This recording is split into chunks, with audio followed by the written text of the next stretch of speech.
আজকে আমরা জানব এআই ইন ফিন্যান্স অর্থাৎ আর্থিক ক্ষেত্রে এআই। আজকের সময়ে মানুষের জীবনের সবচেয়ে বড় সমস্যা হলো মানসিক চাপ ও অস্থিরতা।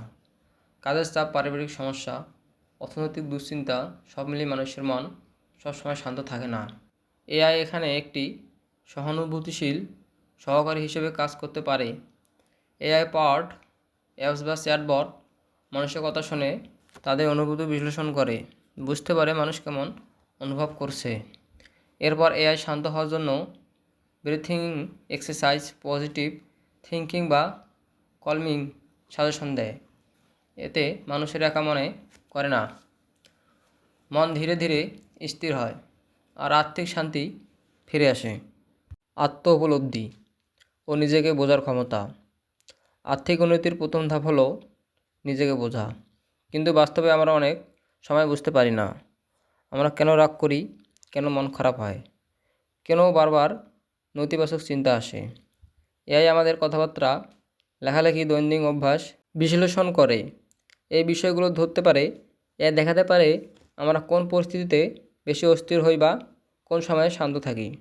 এই বিশ্লেষণ মানুষকে নিজের ভিতরে জগৎ চিনতে সাহায্য করে, যা আর্থিক বিকাশের জন্য খুব গুরুত্বপূর্ণ। মেডিটেশন, প্রার্থনা ও মিনফ্লুয়েন্স এআই। মেডিটেশন বা মনোসংযোগ আর্থিক জীবনে একটি গুরুত্বপূর্ণ অংশ। এআই এখন এই ক্ষেত্রে বড় ভূমিকা রাখছে। এআই ব্যবহারকারী মোট সময়ও মানুষের অবস্থার উপর ভিত্তি করে।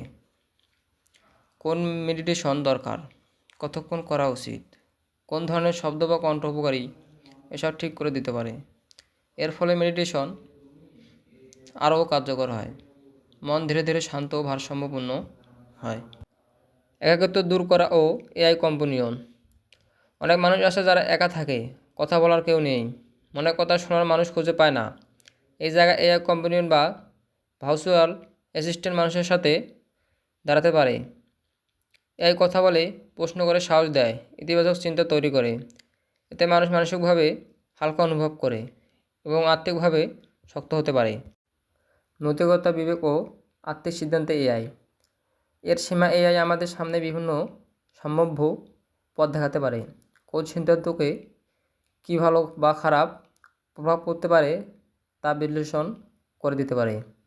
কিন্তু এখানে সবচেয়ে গুরুত্বপূর্ণ বিষয় হলো এআই কখনো মানুষের বিবেক, অনুভূত বা নৈতিকতার বিকল্প হতে পারে না। এআই শুধু সহকারী, চূড়ান্ত সিদ্ধান্ত নেওয়ার দায়িত্ব মানুষেরই। এই সচেতনতার না থাকলে আর্থিক ক্ষতি হতে পারে।